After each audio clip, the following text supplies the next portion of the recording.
Wassalatu wassalamu ala asyrofil anbiya'i wal mursalin wa ala alihi wa ashabihi ajmain.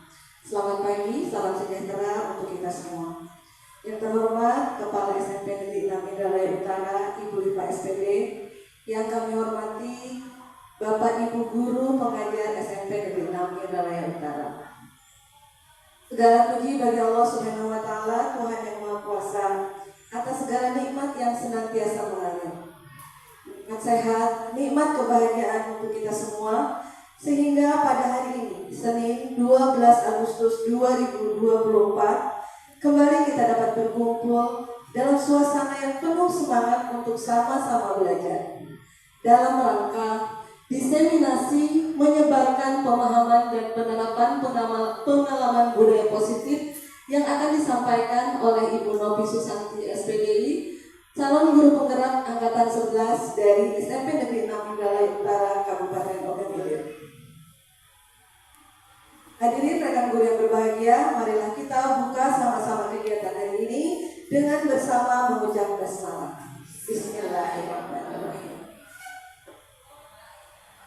Menginjak acara berikutnya, yaitu sambutan dari Kepala SMP Negeri 6 Indralaya Utara kepada Ibu Lipa SPD, disilakan.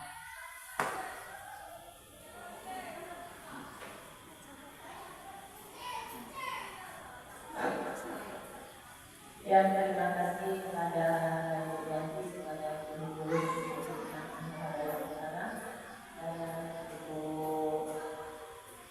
Novi, kepada CDP, dan kepada Bapak Ibu yang selama ini juga di sini untuk kita presentasi di mana Ibu Novi akan menyampaikan tentang aksi nyata model yang dilakukan diseminasi menyebarkan pemahaman dan penerapan pengalaman budaya. Semoga acara berjalan dengan baik.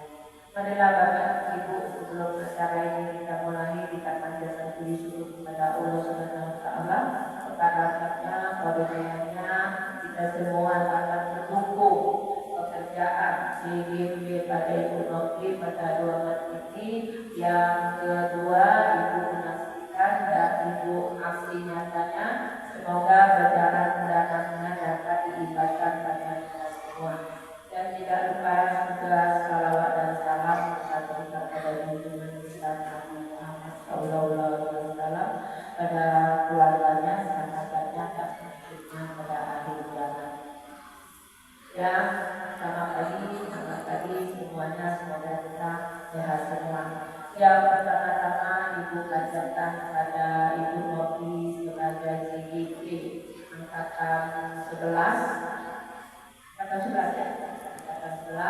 dan kemarin dia presentasi mengenai aksi nyata visi di kelas, tetapi di sekolah Bapak Ibu Ibu Novi ya, di kelas itu bisa diterapkan. Kalau memang Ibu unggul baik, tahun depan visi kelas itu bisa kita jadikan sebagai visi sekolah. Yang dimana yang dari presentasi ini budaya positif, dimana budaya positif ini memangnya Ibu harapkan IGP guru penggerak seperti Ibu Yanti memang sudah nampak ada hasilnya. Baru 1 orang, tahun ini ada 3 orang IGP dan insya Allah akan menjadi guru penggerak. Semoga sekolah kita ini lebih unggul, lebih baik dan lebih terbaik. Di mana Ibu Novi dan angkatannya menjalankan IGP, Ibu mengharapkan sekolah yang mengharapkan kami minta adanya komunikasi dalam pembelajaran dan membagi pada rekan-rekan guru. Jadi tidak ada berkelompok dan tidak ada berkompetisi dan berbagi cuma sebagian. Sebab kita menyesuaikan dengan budaya positif.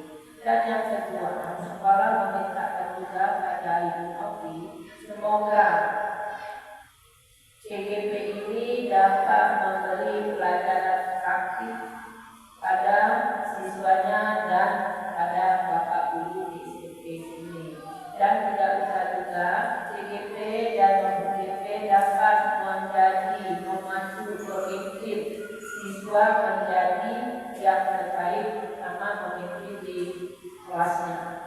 Dan tidak lupa juga di sini Bapak Ibu ada CGP ini, ada guru penggerak yang di dekat Ibu masih ada guru, semuanya ini ada guru penggerak dan guru saja. Di mana perbedaan guru dan guru penggerak? Kita semuanya memahami guru dulu. Guru ini kita mempunyai takwa, salah satu etika dan menghargai sesama teman dan menghargai kerja kawan dan menghormati yang tua dan yang tua menghargai dengan yang muda. Nah setelah itu sudah kita pelajari, sudah kita pahami dan kita sekolah bahkan kita sudah menjadi guru. Nah di sini kelebihan daripada guru penggerak yaitu mereka mengalami beberapa kali mengalami online. Begitu ya, Ibu Imas sudah minggu lebih begitu online, saya juga memahami begitu sampainya dia mengikuti online administrasinya. Terus ada dilanjutkan juga dengan pembelajaran, dia mengajar bagaimana penilaian, ini semuanya online. Dan yang terakhir wawancara, di mana wawancara ini tidak ada direkayasa, memang benar-benar rekayasa. Baru pengumuman. Setelah pengumuman baru dia dikatakan CGP, calon guru penggerak. Calonnya saja sudah repot, Bapak Ibu ya. Tapi serepot-repot itu kita membuat nyaman saja.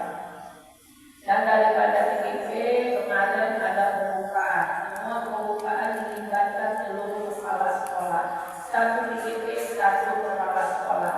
Itu sangat penting. Kenapa satu CGP satu kepala sekolah? Berarti itu bertanggung jawabannya ada kepala sekolah, kecuali ada 2 atau 3 CGP bisa diwakili. Jadi kalau kepala sekolah itu harus tahu dari CGP-nya, sebab mereka memberikan waktu di luar dari sekolah. Jadi setidak-tidaknya kami sebagai pimpinan juga merevisi dan tahu strategi keluar dari lingkungan sekolah itu yang CGP. Makanya sesuatu CGP harus ada izin. Kalau ada itu ada dengan wakil. Jadi kami bisa memonitorkan kegiatan yang di luar.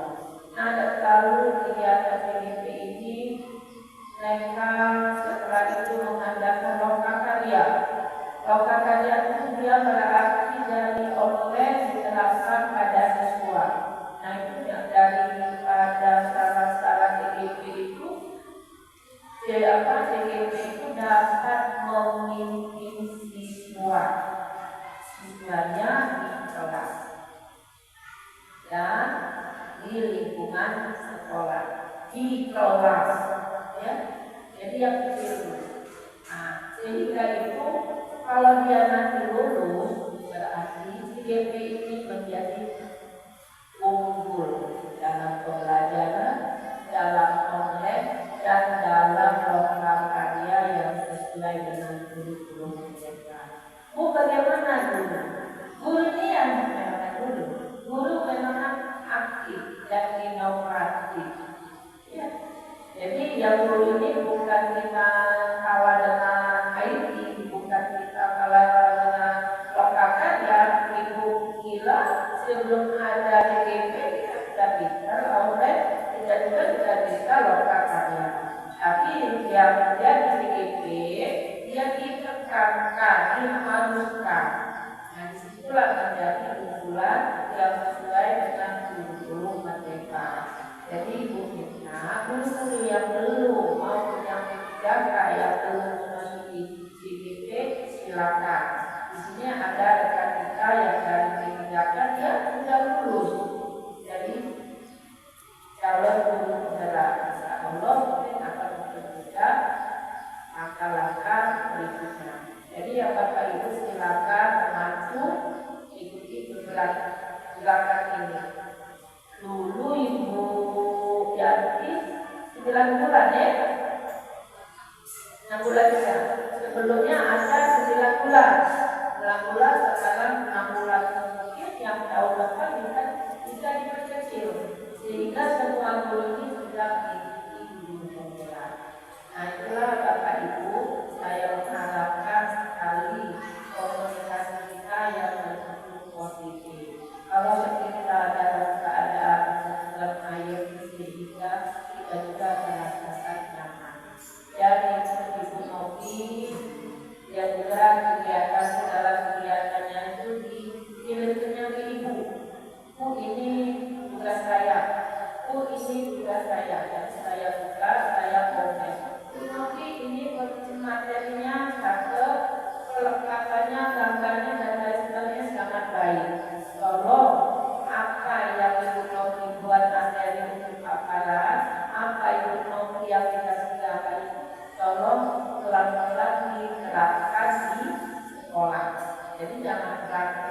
saja teorinya juga. Jadi teori praktek harus seperti. Dan kedua minta pada Bapak Ibu yang ada di sini, kita membantu kegiatan CGP ini, dan CGP juga selalu berbagi, berbagi dengan guru-guru yang belum memahami tentang IT, tentang pembelajaran dan pembelajaran kami semua. Mungkin itu aja Bapak Ibu untuk Bu Novi, semangat, semoga acaranya, proses CGP-nya berjalan dengan baik dan mendapat nilai yang terbaik. Dan Ibu juga minta pada Ibu Teteh, Bu Yanti, bahwa itu ada pendaftaran CGP dalam pengajar kaki. Silakan Bu Yanti. Itu memang untuk prestasi kerja kita, untuk memang Ibu nilai Ibu Yanti ini unggul dari tahun kemarin. Ibu lihat sampai sekarang dia bisa membagi dan bisa mengembangkan apa yang didapatkan dari CGP, dari gerak, semuanya akan mengikuti. Jadi kalau Ibu secara pribadi atas nama sekolah, coba diikuti dia, semoga pengalaman dan ilmunya tetap ada. Dan Bapak Ibu yang ada di sini, CGP ini Ibu banyak terima bahwa CGP itu sebagai pelatihan manajer kepala sekolah, menjadi pengawas, dan lain sebagainya. Kami minta kepada Ibu saja, jadi kami sampaikan ada grup MKKS sama kepala sekolah. Jadi kami sebagai kepala sekolah ada guru itu tidak berbagi sekolah mana, tidak mau berbagi, dia mengambil sertifikatnya saja, ambil sertifikat itu jalan dia berapa ya? 200-an, 280, 280, 128. Jadi disitulah memang cara-cara CGP itu intinya menjadi kepala sekolah. Maka itu silahkan ya, bukan pikir aku kami juga dari masalah juga sebagai kepala sekolah itu. Jadi dianya sekolah diabaikan, dia banyak ikut kegiatan CGP, ada materi kelasnya dikosongkan, tidak pernah berkomunikasi dengan guru-guru, bahkan lebih aktif ke CGP. Sedangkan tujuannya bukan menjadi guru CGP untuk membangun sekolah di rumah sekolahnya, tapi mempunyai tujuan yang lain. Silakan, ya, bukan yang di sini. Yaitu kami perubahan kami silakan cobalah berbagi mengembangkan ilmu CGP-nya dengan hak Bapak Ibu semua. Ibu maupun yang atas nama kepala sekolah Kota ini tidak melarang, tapi tetaplah berbagi, tetaplah bersatu komunikasi dalam satu kesatuan SMP Enam Wilayah Utara. Jadi tadi Ibu bukan muslim di sana, ya. Jadi Ibu ingkari lagi, Ibu ulangi lagi, itu Ibu cuma menyampaikan keluhan kepala-kepala sekolah terhadap CGP maupun yang sudah menjadi guru bergerak, ya. Jadi Ibu minta hati-hati dengan kebebasannya, semoga bisa mengikuti tidak dengan kegiatan. Jadi dia selalu berbagi, akan kita siap satu, kami juga siap mengikuti program CGP semoga sekolah ini akan. Mungkin buat saya kalau ada ucapan yang salah, tidak berkenan, tolong dimaafkan. Bu Yanti, Ibu Novi, semoga acaranya berjalan dengan baik. Ibu tutup dengan ucapan Assalamualaikum warahmatullahi wabarakatuh.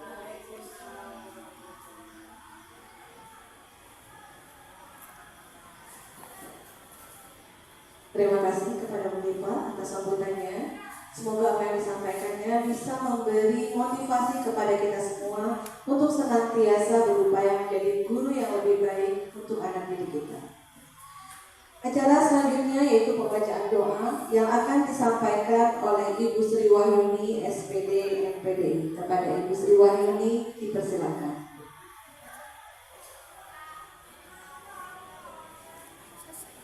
Assalamualaikum warahmatullahi wabarakatuh. Mohon izin Dewan Guru, doa saya pimpin sesuai dengan ajaran agama Islam. Bismillahirrahmanirrahim. Alhamdulillahirabbil alamin. Hamdan yu'afi ni'amahu wa yukafi mazidah. Ya Rabbana lakal hamdu kama yanbaghi li jalali wajhika wa azimi sultanik. Allahumma sholli ala sayyidina Muhammad. Allahumma ya Allah, ya Tuhan kami, dengan mengucapkan puji dan syukur kehadirat-Mu atas segala rahmat karunia-Mu yang telah Engkau limpahkan kepada kami.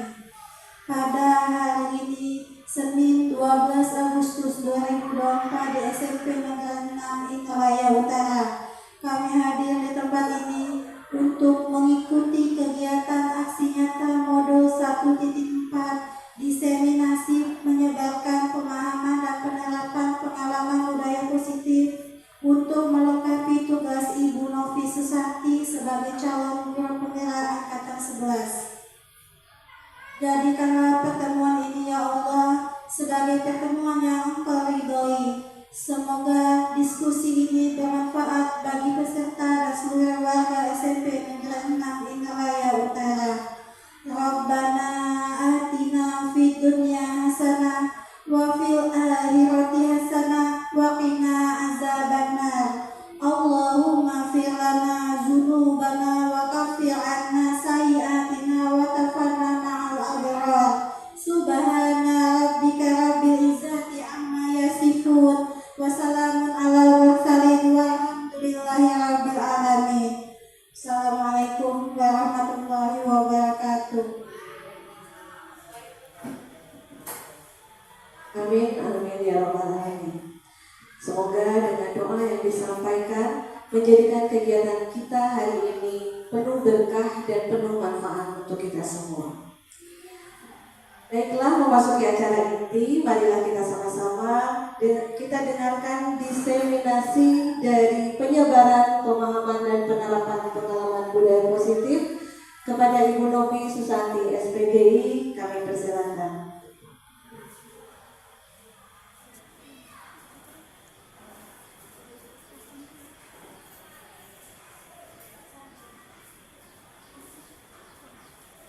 Assalamualaikum warahmatullahi wabarakatuh. Yang kami hormati Ibu Kepala SMP 6 Indralaya Utara, yang kami hormati Ibu Wakil Kurikulum SMP Negeri 6 Indralaya Utara, dan yang kami hormati Ibu Wakil Kesiswaan SMP Negeri 6 Indralaya Utara, serta Bapak Ibu Guru dan anak-anak siswa SMP 6 Indralaya Utara yang kami hormati dan yang kami banggakan. Alhamdulillahirabbil alamin, wassalatu wassalamu ala asyrofil anbiya'i wal mursalin wa ala alihi wa sahbihi ajma'in. Alhamdulillah, puji syukur kehadirat Allah Subhanahu wa taala yang mana kita bertemu kembali dalam kesempatan hari ini Senin 12 Agustus 2024 dalam rangka saya pribadi calon guru penggerak angkatan 11 untuk menyelesaikan tugas saya aksi nyata modul 1.4 diseminasi penyebarkan pemahaman dan penerapan pengalaman budaya positif. Salawat serta salam kita henti-hentinya kita junjungkan kepada Nabi besar kita Muhammad SAW, yang mana beliau telah membawa kita dari zaman jahiliyah menuju zaman yang terang benderang seperti kita rasakan sekarang ini. Baik, sebelum kita memasuki materi Bapak Ibu sekalian, saya punya sedikit penyegaran, ice breaking, supaya tidak tegang, tidak mengantuk. Mohon bersedia kepada ibu-ibu dan siswa untuk mengikuti gerakan ice breaking kita pagi hari ini. Gerakannya agak lincah ya Ibu, biar kita tidak mengantuk. Ya, boleh mengambil posisi masing-masing. Ya. Oke, siap Bu Yuni?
Baik, terima kasih atas waktunya Ibu-ibu. Semoga semangat, tetap sehat ya.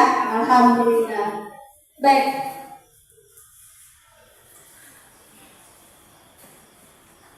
Saya berdiri di sini ya Ibu-ibu ya, biar kenapa? Oh gitu, harus masuk ya. Oke lah kalau begitu. Piknya dan tengah.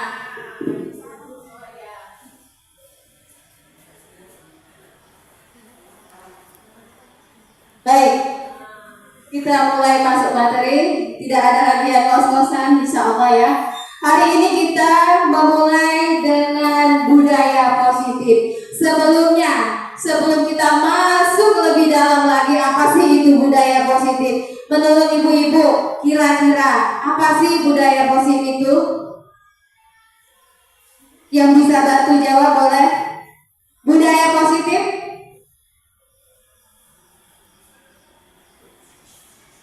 Ya, budaya positif yang sering ada di lingkungan sekolah misalkan. Apa kira-kira? Di kelas misalnya. Kebersihan, terus disiplin. Ya, kemudian apa lagi? Sopan ya, santun. Ya, itu adalah salah satu budaya positif yang ada di lingkungan sekolah. Kalau dilihat dari materinya di sini adalah budaya positif merupakan perwujudan dari nilai-nilai atau keyakinan universal yang diterapkan di sekolah. Artinya, setiap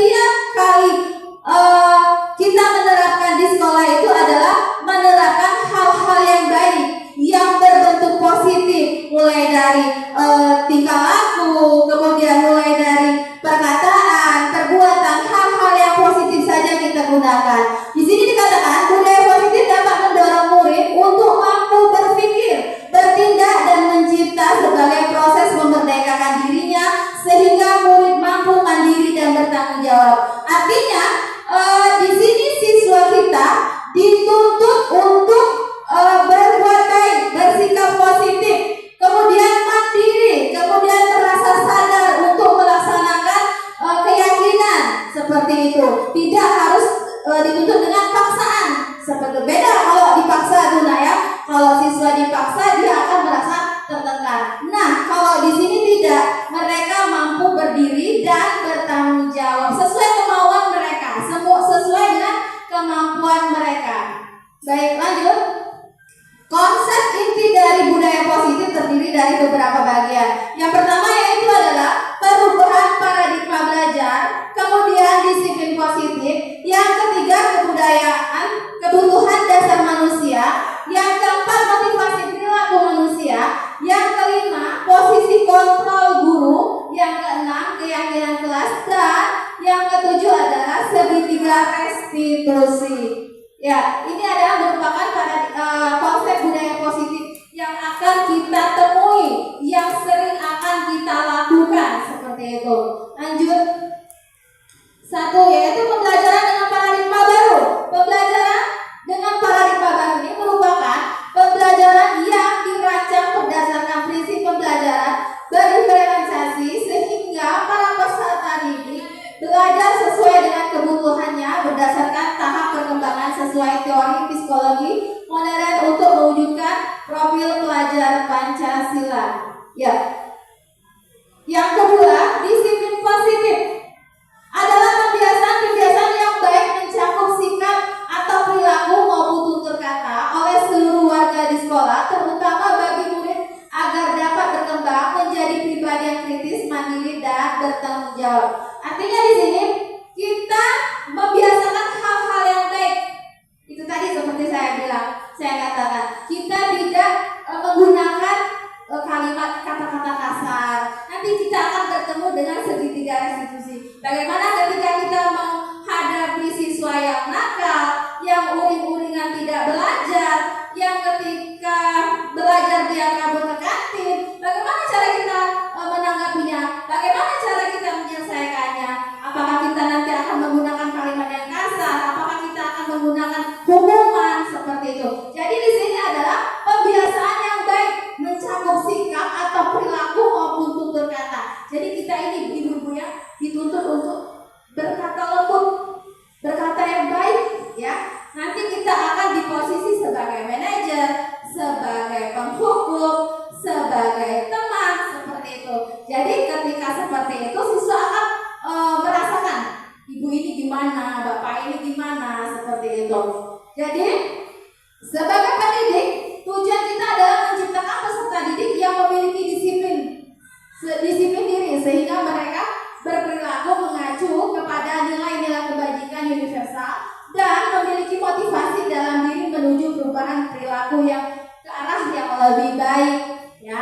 Jadi kita ini siswa itu diharapkan untuk selalu berbuat baik, menciptakan peserta didik yang memiliki disiplin. Disiplin seperti apa? Disiplin waktu, disiplin ketika belajar, disiplin dengan peraturan. Supaya apa? Supaya mereka terbiasa dengan berperilaku mandiri, tanggung jawab, ya seperti itu.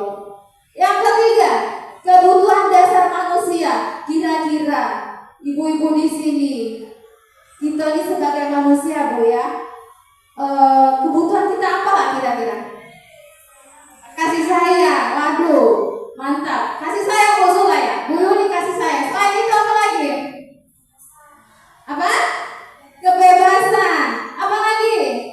Ibu Imas? Tanda pangan dia Ibu Yanti. Ingin menguasai kekuatan. Iya, itu adalah kebutuhan dasar manusia. Seperti itu juga dengan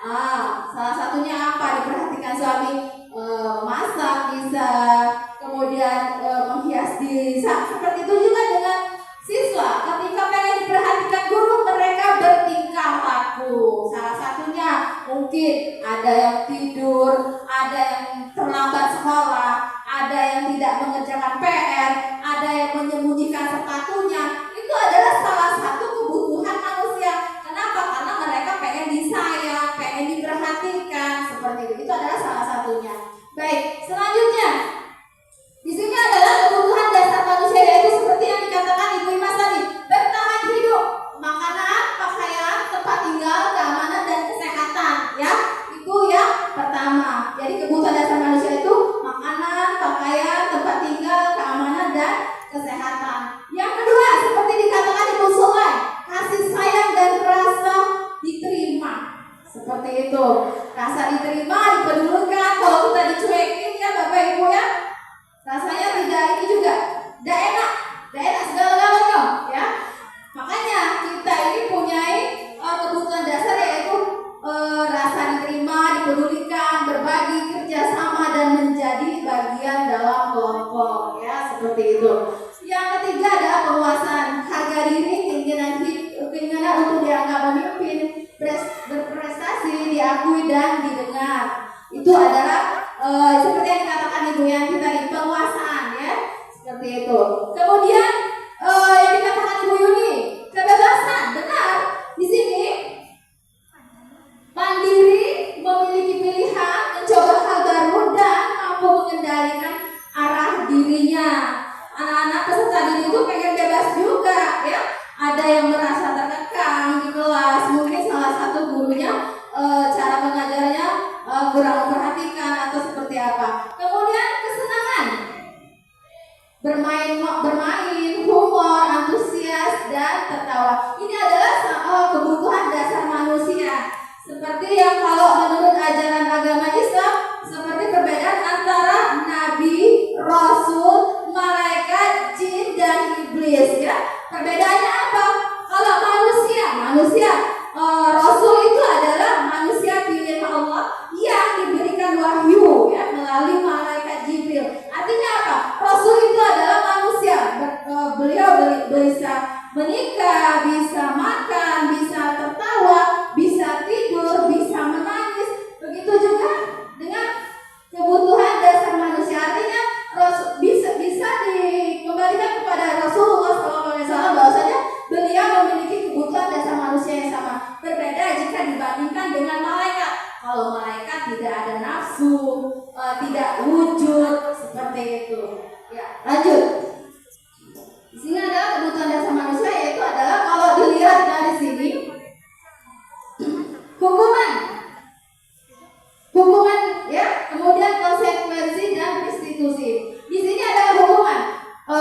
Kita sebagai guru bisa menghukum, artinya ya, tidak terencana tiba-tiba.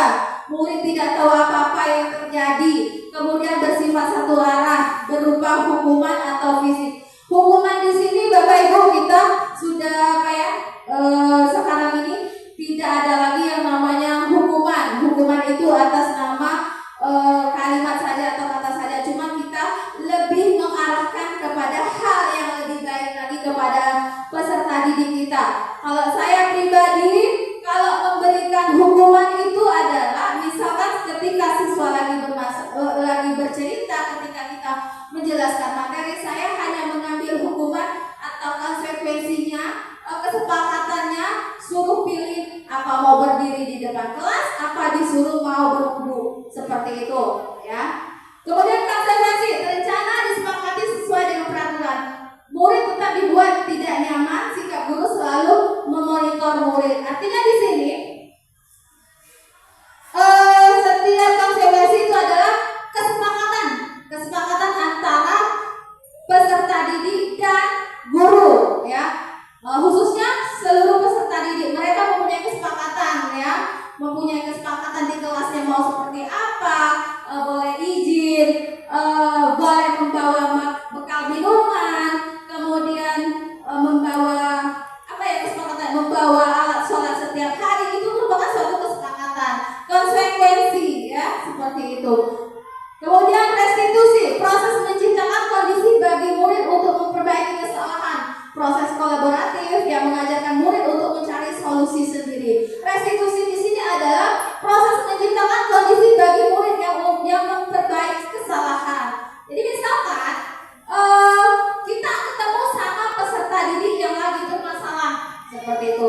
Bagaimana cara kita menyelesaikan masalah? Bagaimana kita cari jalan keluarnya? Apa sih kendalanya sampai siswa itu melakukan kesalahan? Misal kemarin saya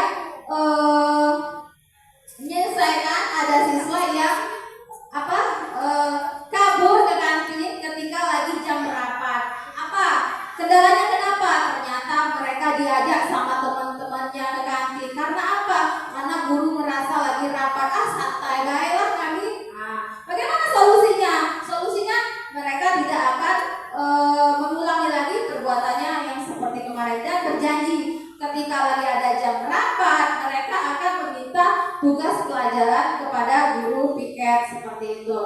Baik, selanjutnya di sini adalah posisi kontrol guru seperti yang saya katakan tadi, yaitu sebagai penghukum, ya. Sebagai penghukum, misalkan terlambat sekolah, tidak mengikuti pelajaran, boleh disuruh bersihkan kamar mandi, atau menurut ibu-ibu penghukum di sini bagaimana kira-kira solusinya? Menghukum yang kira-kira anak itu kita memberikan hukuman kepada anak yang kira-kira anak itu tidak merasa dendam kepada kita. Kira-kira hukumannya seperti apa?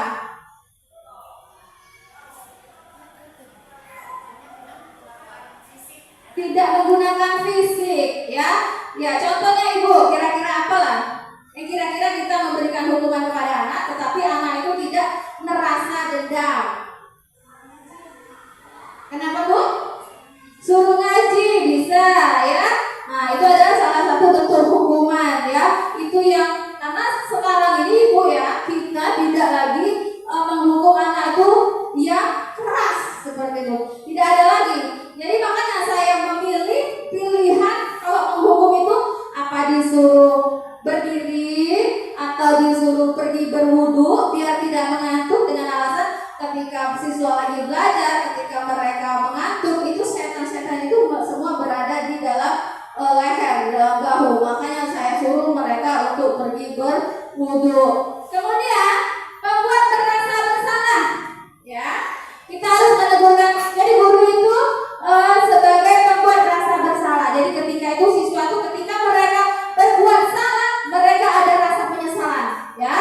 Nah, ibu tuh rasanya kecewa banget sama kamu. Jadi mereka merasa kesal, oh kasihan ibunya ternyata kecewa ketika saya melakukan hal yang buruk. Sebagai teman, ya. Nah, di sini kita bisa dituntut sebagai teman. Artinya, kenapa kamu nak? Kok belum dikerjakan? Iya Bu, aku gak ngerti Bu. Pokoknya demi ibu ya, tolong kamu kerjakan.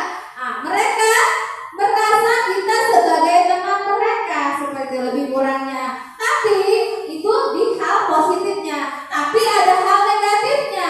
Ketika kita tidak menjadi bagian temannya, dia merasa kecewa.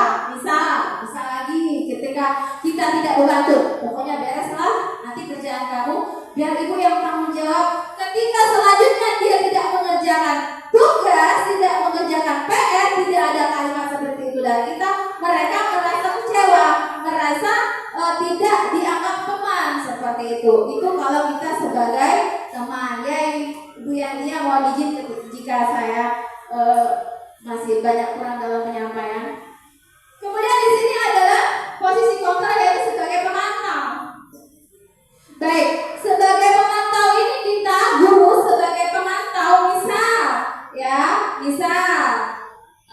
ketika kita lagi menjelaskan materi, ketika lagi itu ketemu sama anak yang lagi ngobrol, ya. Kita menjelaskan materi, anak-anaknya lagi sibuk ngobrol, ya. Nah, di situ kita sebagai pemantau seperti apa? Hei, kamu, Revika, kenapa kamu ngobrol? Ya, kenapa kamu ngobrol? Sekarang kamu coba jelaskan kembali apa yang sudah Ibu jelaskan. Nah, itu sebagai pemantau. Posisi kita sebagai pemantau, artinya kita memantau siswa tersebut ketika kita lagi menjelaskan materi, mereka sibuk mengobrol dengan temannya. Jadi di situ kita agak ada rasa emosi, agak menaik volume kita. Hei Rafika, kamu kenapa ngobrol? Kamu ngerti gak apa yang Ibu jelaskan? Sekarang kamu jelaskan kembali apa yang sudah Ibu jelaskan. Seperti itu. Baik. Sebagai manajer, siapa yang tahu bisa sebagai manajer?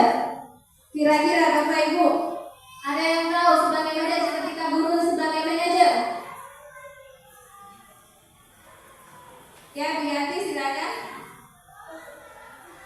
Sebagai manajer ini dengan nada suara yang tulus, bahasa tubuhnya tidak kaku, mendekat ke murid, ya, menanyakan apa yang sedang terjadi, kenapa, kok kamu datanya terlambat, bagaimana masalahnya. Itu kita dituntut sebagai manajer. Jadi suaranya tulus, mendayu-dayu, tidak seperti penghukum. Kalau penghukum, hei Rafika, kok kamu datang terlambat sih? Nah, itu bikin anak menjadi bisa jadi dendam seperti itu ya. Tapi kalau kita sebagai manajer di sini kalimatnya harus halus, tidak kaku ya bahasanya. Mendekatlah kita ke murid. Kenapa kamu nak? Kok datang terlambat? Kenapa kamu nak? Kok gak mengerjakan PR? Seperti itu. Di situ kita dituntut sebagai manajer ya, seperti itu.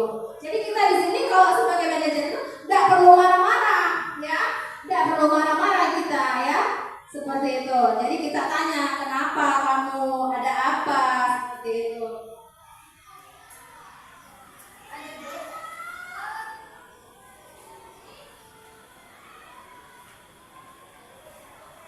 Baik. Cak seriusnya. Oke, sebelum saya lanjutkan, coba ibu-ibu berdiri dulu, berdiri. Saya minta silahkan cari pasangannya, boleh cari pasangan, boleh. Oke, boleh cari pasangan. Ya nggak boleh, terserah mau pasangannya siapa aja boleh. Baik, jadi repot ya. Iya, baik. Oke, silakan. Sudah ketemu sama pasangannya ibu-ibu ya. Lihat muka pasangannya masing-masing ya, lihat muka pasangannya masing-masing. Saya meminta ibu-ibu bersedia menatap wajah pasangannya masing-masing dan itu silakan ditatap dengan menggunakan senyum selama 30 detik. Sudah ya. Pokoknya kita mulai dengan hitungan ketiga. Silakan menatap wajah teman-temannya ya. Silakan tersenyum dengan sepuas-puasnya. Boleh mengeluarkan gigi. 1, 2, 3. Silakan. Ya. 30 detik ya ibu-ibu. 30 detik. 30 detik saya. Ya, silakan 30 detik saja. Bagaimana sudah senyum? Kepala senyumnya lurus banget. Silakan 30 detik Ibu Ellen, kepala Ibu Ras. Ya, boleh. Oke, ya. Baik. Oke, habis ya. 30 detik. Terima kasih. Akhirnya sudah keluar semua ya Ibu. Senyumnya tadi. Ya. Sampai tertawa boleh ya gitu. Saya lihat tadi tegang sekali kayaknya. Tegang tuh apa nggak ngerti atau bosan sudah nggak tahu juga saya. Pokoknya materinya lurus langsung saja. Sudah senyum lagi ya Ibu ya. Baik, contoh lain dari penerapan 5 posisi kontrol guru. Kasusnya murid tidak mengerjakan tugas yang diberikan guru ya. Nah ini Bu ya, Ibu ya, contoh lain penerapan 5 posisi kontrol guru. Jadi boleh kita terapkan seperti itu ya. Terapkan maksudnya tuh dicoba ya. Sebagai penghukum, berdiri dengan sebelah kaki di depan kelas seperti itu. Saya rasa tidak terlalu berat ya, paling kayak gini dia ya, anaknya ya. Nah, dari situ mereka akan berpikir, oh saya nggak mau lagi deh berdiri di depan kelas dengan kaki sebelah. Saya akan mengerjakan tugas dengan baik. Saya akan datang sekolah dengan tepat waktu. Saya akan membawa buku perlengkapan sholat. Nah, seperti itu. Yang kedua, karena kasusnya, karena muridnya tidak mengerjakan tugas dengan yang diberikan guru, kita buat mereka sebagai pembuat merasa bersalah. Udah kesekian kali ibu sudah ingatkan, kamu senang ya melihat ibu terus-terusan bertindak seperti ini. Nah, kita sering kan begitu. Berapa kali, nah ibu bilang bosan, nak gak capek nian, tak udah. Nah, sudah lah kalau jadi terserah kamu. Nah, artinya itu salah satu kita membuat merasa bersalah. Ketika kita berbicara seperti itu, apa sih yang ada di dalam hati siswa kita? Apa yang ada di dalam peserta didik kita? Merasa menyesal mereka ketika kita sudah berbicara. Seringnya, nah ibu nak, kamu lagi ya, kapan kamu nih tobatnya, kapan kamu nih berubahnya. Nah, jadi ketika kita berbicara seperti itu sebagai membuat mereka merasa bersalah, jadi mereka siswa kita tuh merasa ada penyesalan seperti itu. Selanjutnya Bu, yang kedua yaitu murid kasusnya tidak mengerjakan tugas yang diberikan guru. Sebagai teman, itu tadi, ayo dong kamu kerjakan tugasnya. Nanti kalau selesai kita main games ya, seperti itu. Ada nggak kira-kira itu yang seperti itu? Kira-kira sama muridnya, ada nggak? Ada. Nah itu artinya kita di posisi sebagai teman, ya. Itu ambil positifnya. Tapi kalau ketika kita tidak berbicara seperti ini, ketika itu siswanya kecewa, ibu udah perhatiin aku kayak gitu kan. Nah, selanjutnya sebagai pemantau, kamu sudah melakukan kesalahan dan sudah mengetahui konsekuensinya. Sekarang selesaikan dan segera kumpulkan. Seperti itu tadi. Ketika kita lagi memberikan materi, lagi menjelaskan, ketemulah siswa di belakang, di pojok ada yang ngobrol. Makanya kita suruh kerjakan tugas atau jelaskan kembali apa yang sudah kita jelaskan tadi. Itu sebagai apa tadi Bu Yuni? Sebagai pemantau. Lanjut. Kemudian kasus selanjutnya adalah murid tidak mengerjakan tugas yang diberi guru. Kita di sini posisinya sebagai manajer, nggak boleh keras-keras suaranya, harus dengan lembut, ya, harus dengan volume yang nadanya halus dan bersabar seperti yang sering dilakukan Ibu Yanti. Kalau saya pribadi nggak bisa Ibu ya, lembut ya. Kalau Bu Yanti bisa lembut. Nah, kamu tuh sebenarnya pinter loh nak, kata Bu Yanti. Sering saya dengar Bu Yanti seperti itu. Wah, dipujinya dulu siswa. Kemudian terakhir baru dikasih nasihat. Nah, itu adalah posisi seperti itu, posisi kita sebagai manajer ya, sebagai manajer. Apakah kamu tahu dari kesalahan kamu nak? Iya Ibu, saya tadi ke kantin Bu ketika Ibu guru sedang rapat. Terus kamu tujuan kamu ke kantin itu apa? Ada baiknya tidak? Iya Bu, nggak ada Bu. Nah itu kita sebagai manajer. Kayak kita sekolah apa yang kamu langgar? Kan? Dia ke kantin. Dan apa yang kamu lakukan untuk menyelesaikannya? Saya berjanji Bu, saya nggak lagi Bu kabur ke kantin. Saya janji Bu, saya mau menyelesaikan tugas dengan baik. Seperti itu. Itu ketika kita dituntut sebagai manajer. Nah, di sini adalah posisi kontrol. Apakah saya kecewa sekali dengan kamu? Tadi kira-kira Bapak Ibu tadi ada kan? Kalau posisi saya sudah kecewa sekali dengan kamu, kira-kira ini posisi kita sebagai apa? Iya, pembuat rasa bersalah.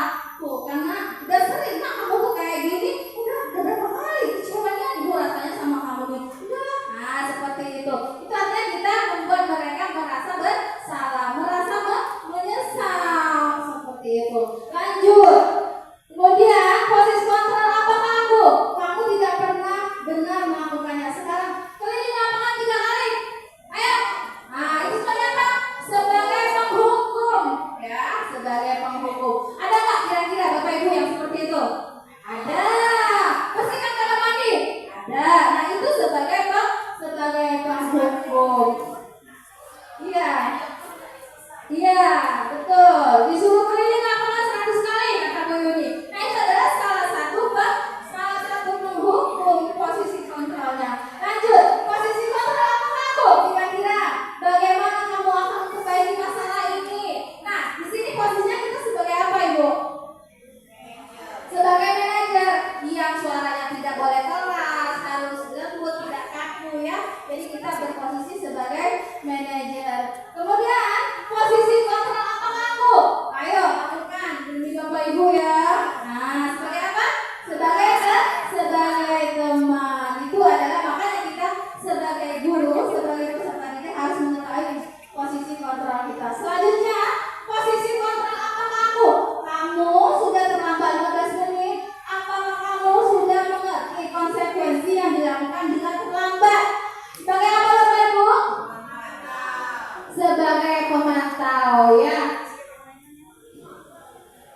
Ya, itu adalah posisi 5 kontrol bagi kita sebagai guru. Jadi mudah-mudahan kalau yang selama ini agak kurang memahami, setelah mendengarkan materi ini agak lebih baik ya Ibu Sulaya, bisa diterapkan ya kira-kira ya.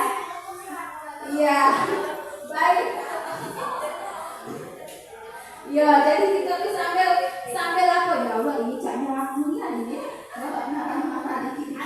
Ya ke kamar mandi nih. Kan Ibu Sulaya biasa ya seringnya, kamu, mana kamu tadi teroris? Kesini kamar mandi. Suaranya tinggi, volumenya tinggi. Ketika ada penghukum, ya Allah caknya waktunya. Nah, kira-kira ya seperti itu. Ketika kita lagi menjelaskan, siswa lagi ngobrol, kamu kenapa? Ulang lagi. Apa yang Ibu jelaskan tadi? Nah, ya dunia gitu hobinya nak ngomong model kayak itu. Jadi di sini saya tidak menyinggung ya Ibu ya. Memang benar-benar ada. Iya. Jadi kakinya udah belok iya senyatai kopi. Nyinggung aku dah loh. Guys, aku udah lagi nak negur dia.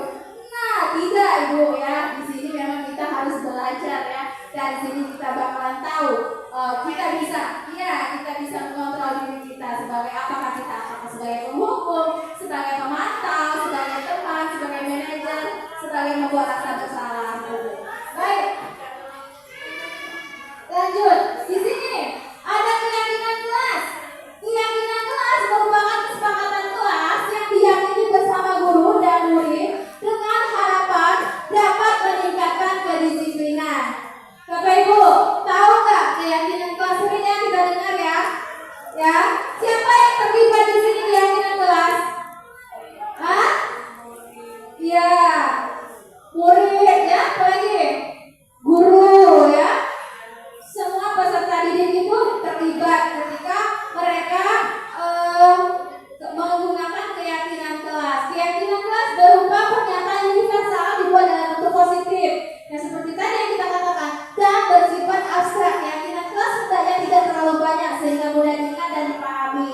Semua warga kelas ikut berkontribusi dalam pembuatan keyakinan kelas lewat kegiatan mengutarakan pendapat. Jadi kita Bapak Ibu mungkin sudah berpengalaman, sudah ya, tapi memang sudah mahir ya membuat keyakinan kelas.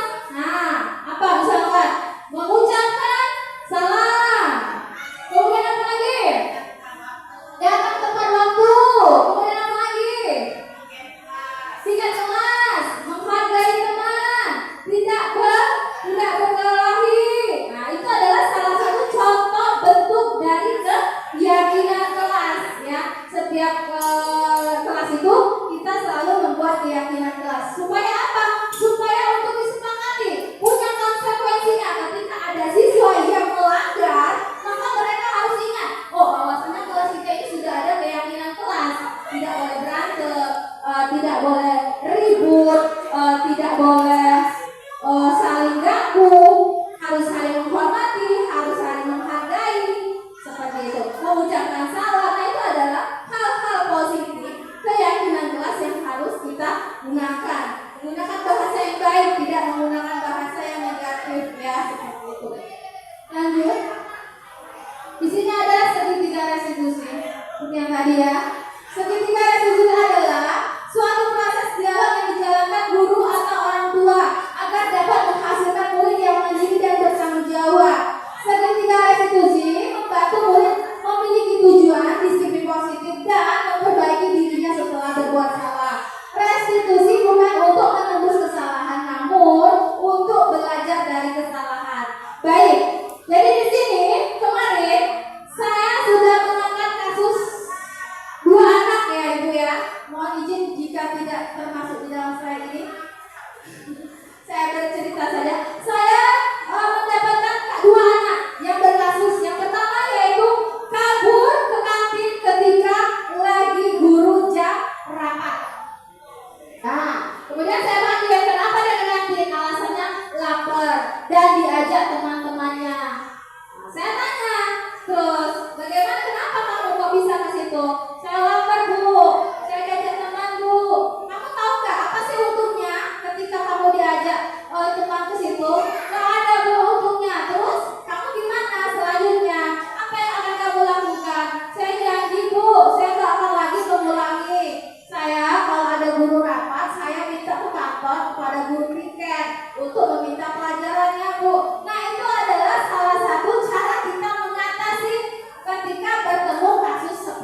itu. Seperti itu ya. Jadi kita harus tahu dulu kenapa tujuannya kabur itu kenapa. Ya, seperti itu. Kita tanya manfaat kamu kabur ke kantin itu apa? Terus kedepannya apa sih yang akan kamu lakukan? Biar tidak mengulangi lagi kesalahannya lagi. Stabilitas kan identitas, berbuat salah itu manusiawi.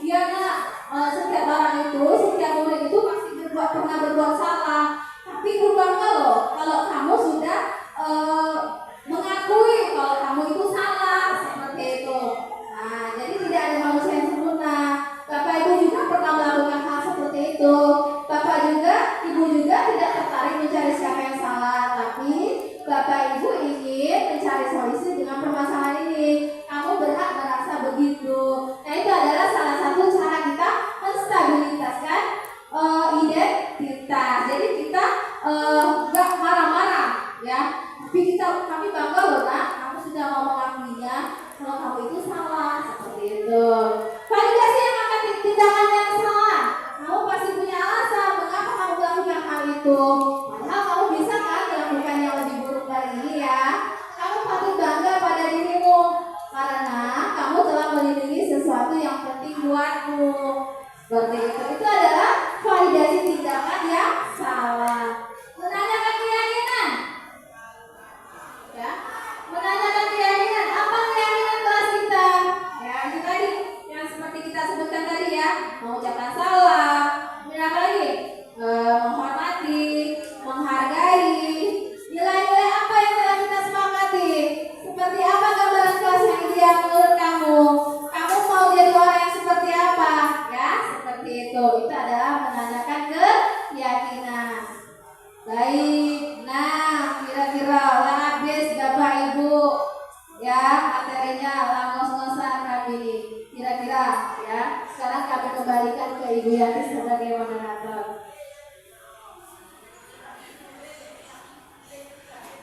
Alhamdulillah luar biasa ya, begitu semangatnya Ibu Novi menyampaikan materi. Semoga apa yang telah disampaikan Ibu Novi bisa kita pahami bersama, bisa menjadi inspirasi dan motivasi kita untuk senantiasa mengupayakan budaya positif di sekolah kita dan desa ini. Berikutnya kita masuk pada sesi tanya jawab kepada Bapak Ibu yang masih penasaran dengan materinya, masih ingin butuh penjelasan lebih lengkap. Kami persilahkan untuk mengajukan pertanyaan. Silakan Bapak Ibu, ada yang mau bertanya? Ibu Yanti, ya,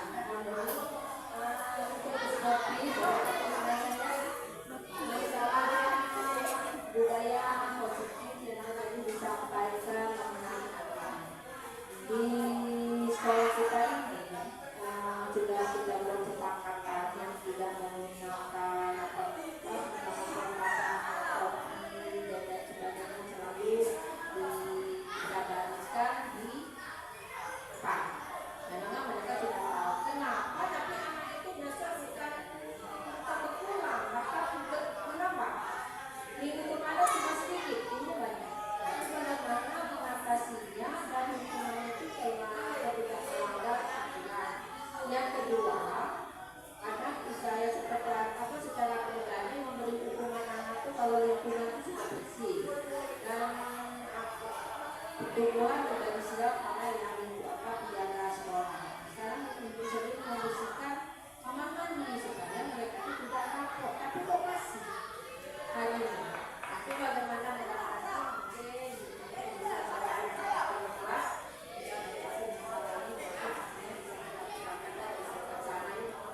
Terima kasih.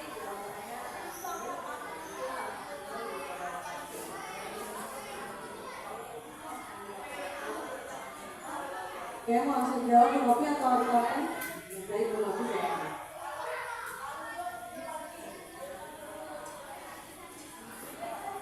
Baik, dari pertanyaan Ibu Kepala Sekolah tadi, bahwasanya yang saya ambil intisarinya adalah bagaimana supaya siswa itu sadar ya Bu ya, tidak mengulangi lagi dengan perbuatannya seperti itu ya. Karena tadi apa? Ya, baik. Itu bagaimana hal positif apa yang akan kita terapkan. Baik, di sini bagus sekali Ibu ya pertanyaannya ya. Pertanyaan seperti itu adalah sudah familiar sekali ya.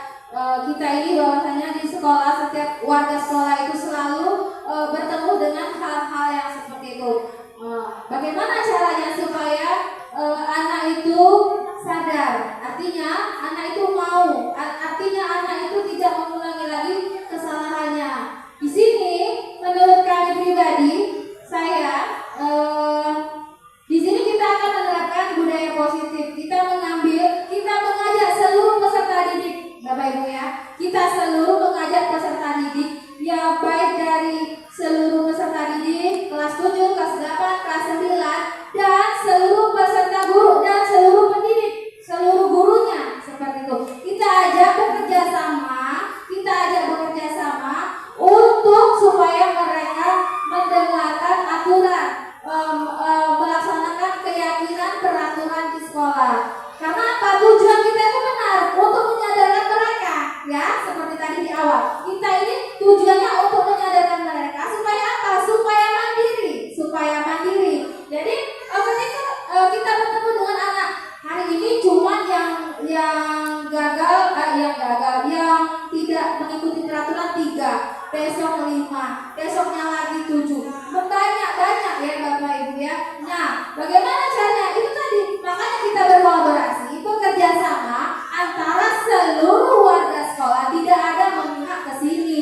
Ini bagian si A, ini bagian si B, tidak. Kita seluruh berkolaborasi, bekerja sama. Supaya apa? Supaya membuat anak itu sadar ya, sadar dengan semua perbuatannya. Supaya anak itu bersikap mandiri, bertanggung jawab. Kalau sudah mereka merasa tertanam di hati mereka, mandiri, bertanggung jawab, sadar, mudah-mudahan insya Allah ya. Itu tadi kuncinya, harus berkolaborasi, harus bekerja sama seluruh warga sekolah ya. Jadi kita ini harus mempunyai rasa memiliki bersama. Tidak artinya ini punya si A, bagian si A, ini punya bagian si B. Tidak, itu tadi. Kita membuat anak supaya sadar, mandiri, bertanggung jawab. Itu tadi harus bekerja sama semua warga sekolah. Terima kasih.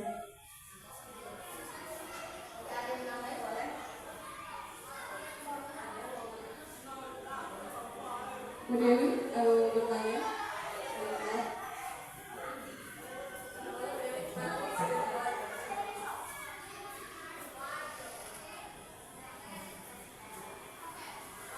Terima kasih dari Ibu Maudi. Saya sangat senang sekali ya, banyak ilmu yang didapat hari ini, bagaimana cara menghadapi siswa dan lain-lain. Walaupun selama ini selalu menghadapi, tapi sekarang sudah nambah ilmu bagaimana cara mengatasi sebagai guru yang bijak. Dari paparan tadi ada satu yang saya kurang paham mengenai konsep segitiga restitusi. Nah, saya itu ingin dapat sedikit penjelasan apa itu konsep segitiga restitusi. Karena bagi saya kabur sekali, saya belum tahu sama sekali. Kalau yang menangnya walaupun tidak sempurna bisa saya pahami. Itu saja. Terima kasih.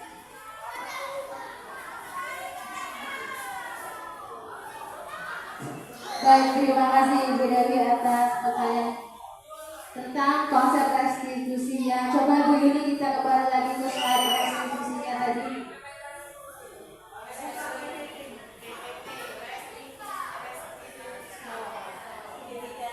Segitiga restitusi ya. Ini memang agak ini Bu ya. Kita tadi ada di posisi kontrol seperti apa?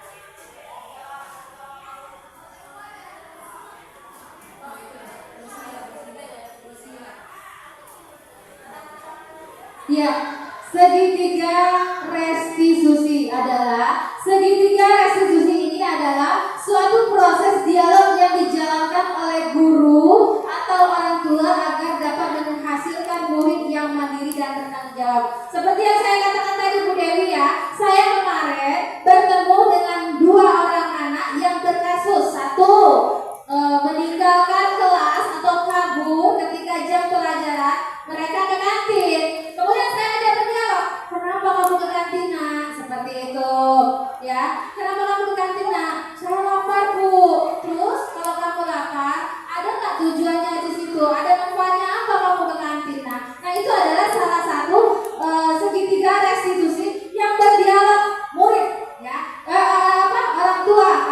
guru dengan murid seperti itu.